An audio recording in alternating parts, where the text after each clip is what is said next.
उसी में चुनाव हारे हैं दरअसल चौहान एमएलसी बनकर मंत्री बनने जा रहे हैं।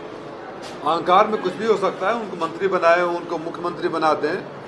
ये जनता को थप्पड़ मारना होगा कि जिस जनता ने जिस व्यक्ति को रिजेक्ट कर दिया, पहले से एक उप मुख्यमंत्री बनाकर बैठे हुए हैं और यहाँ भी बनाएंगे, तो ये उनका अहंकार जो दिखाएगा कि जनता को तुम्हारे वोटों को हम परवाह नहीं करते, तुम हरा भी दोगे तो हम मंत्री बना देंगे, तो जनता आने वाले चुनाव में ऐसा कर देगी कि तुम खुद विधायक और सांसद बनने लायक नहीं रहोगे, ऐसे लोगों को बाहर कर देगी। आप लोकतंत्र में जनता के ताकत को चुनौती देंगे? ये लोकतंत्र में जनता की ताकत को चुनौती देना हुआ ना कि अगर आप हरा भी देंगे तब भी हम बार बार मंत्री बनाएंगे, एमएलसी बनाएंगे, तो फिर लोकतंत्र में जनता आपको वोट ही क्यों दे? ये जनता सोचेगी। अहंकार को तोड़ने का जो काम घोषणा में किया है, इसका अभी ये तो शुरुआत है, इसकी गूंज दिल्ली तक जाएगी। दलितों ने जिस उम्मीद और भरोसे से हमारा साथ दिया है और समाज के सारे लोगों ने, मैं तो अपने समाज के लोगों को भी बधाई देना चाहता हूँ, धन्यवाद देना चाहता हूँ और वचन देना चाहता हूँ कि जब आपके ऊपर ठप्पा लग गया था कि आप भाजपा के झंडा डोलने वाले हैं और आप कहा जाता है अंग्रेजों ने आपको मार्शल कॉम में रखा है, आपने जब दिखाया कि ये ऐसे दल बदलू मौका परस्त और अहंकारी सरकार के खिलाफ खड़ा होना, तो आप साथ खड़ा होकर साबित किए। तो मैं भरोसा देता हूँ सर्व समाज को। उस पर क्या कहेंगे सांसद के रूल के जो एक सांसद भाजपा बयान दी, उस पर क्या कहेंगे? लोहिया जी कहा करते थे कि सड़कें सुनी हो जाती है तो सदन आवारा हो जाते हैं। दुर्भाग्य ये है, पीड़ा की बात यह है कि आजकल सदन में ही आवारा घुस गए हैं। जिस तरह की भाषा निर्लज्जता से जनता की आवाज़ उठाने पे संजय सिंह, राघव चड्ढा सहित तमाम सांसदों को पूरे सेशन के लिए सस्पेंड कर दिया जाता है। धृतराष्ट्र के रूप में बैठे सभापति और लोकसभा अध्यक्ष को ये सोचना चाहिए कि इस तरह की भाषा के बावजूद अगर उसको चेतावनी देकर कार्रवाई किया जा रहा है तो देश की जनता देख रही है। देश की जनता देख रही है जिस तरह की भाषा। और उसी सदन में मोदी जी उद्घाटन समारोह में भाषा पर, संस्कार पर, आचरण पर प्रवचन दे रहे थे और जबकि उनके सांसद ने इस तरह की गाली गलौज की जिससे हमें शर्म आती है कि अपने बच्चों के साथ कभी सदन की कार्रवाई देखें।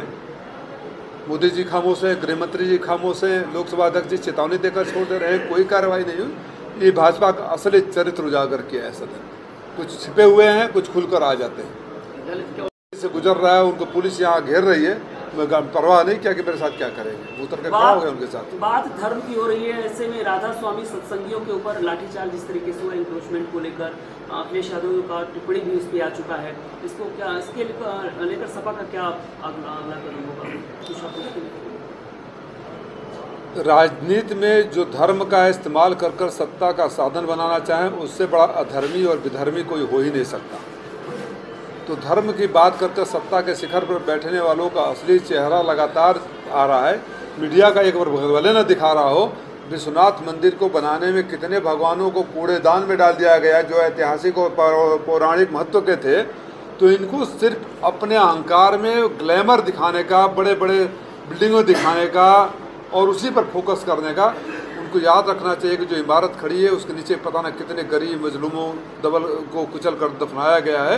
उनकी आह एक दिन ऐसी लगेगी कि बड़ी से बड़ी इमारत गिर जाएगी।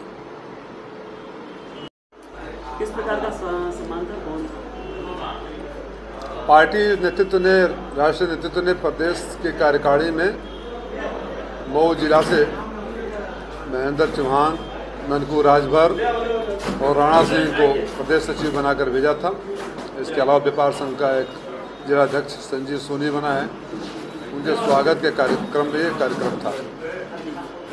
24 की तैयारी को लेकर संगठनात्मक रचनाएं भी चल रही हैं।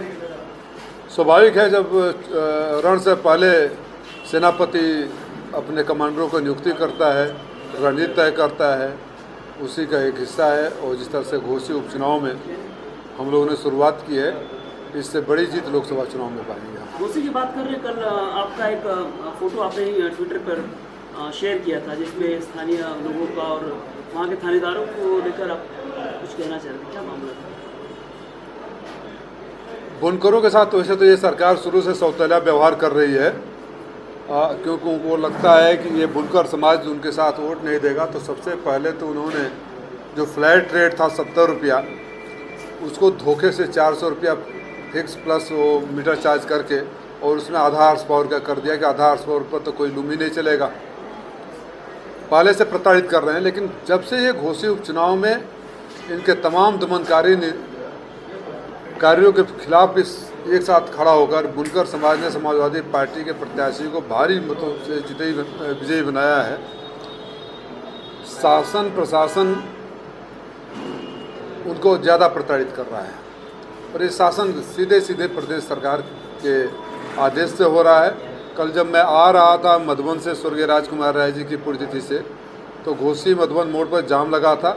मुझे लोगों ने बताया कि यहाँ जुलूस निकला था और उसको रोका गया, और जो उन्होंने हर साल बरावफात के लिए वो झंडी उंडी लगाते हैं, सबको थानेदार ने उतार दिया।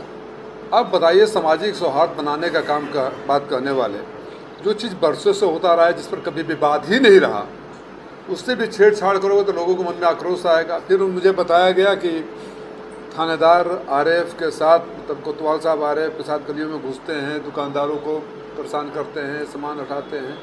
जो भी बात हो, जिम्मेदार प्रतिनिधि के नाते मैं छोड़ कर आगे नहीं बढ़ सकता। मैं उतर कर गया, बैठा ही था, तब तक लोगों ने बताया देखिए देखिए फिर आगे मैं देखता हूँ कि सैकड़ों आरएफ के साथ, पूरे दल बल के साथ कोतवाल साहब घूम रहे हैं। मैंने उनसे पूछा कि ऐसे ऐसे शिकायतें आ रही है, तो उनकी जो भाषा थी, मुझे तो इस भाषा में कोई बात नहीं करता है, बहरहाल उनको ऊपर से संरक्षण है।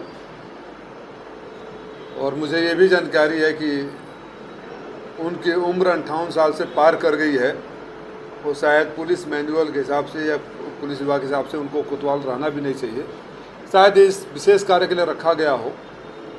मैंने उनको समझाया कि आप सुरक्षा के हिसाब से आप परेड करिए, मार्च करिए, लेकिन सुरक्षा के आड़ में हमारे लोगों को प्रताड़ित होने का काम नहीं होना चाहिए। और बुनकरों के मन में दहशत पैदा करने का काम करेंगे तो समाजवादी साथी उनके साथ खड़े होंगे।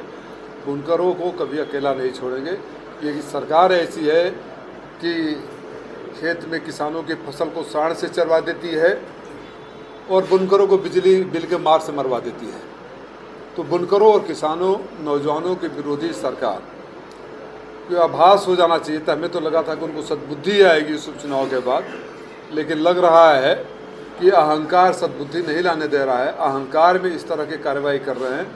बहरहाल एसपी महोदय से मैंने बात किया, उन्होंने आश्वासन दिया है कि कुछ भी गलत नहीं होगा। उम्मीद करता हूँ कि ये जो त्यौहार है बिना किसी छेड़छाड़ के, बिना भड़काने की कार्रवाई के हो जाएगा। आप कह रहे थे कि घोसी जीत के बाद लोकसभा चुनाव देखते पुलिसिया माहौल बनाया जा रहा है, लोगों में भय पैदा किया जा रहा है। बताइए, आप पत्रकार हैं, स्थानीय पत्रकार हैं, आपने कभी देखा था कि सड़कों से झंडी पन्नी को उतरवा दिया जाए, गलियों में किया जाए? अचानक चुनाव के बाद इस तरह का आरएफ ले आकर किस तरह का खौफ पैदा किया जा रहा है? क्या हो रहा है गैर कानूनी? कितने गैर कानूनी लोगों को उन्होंने पकड़ा है?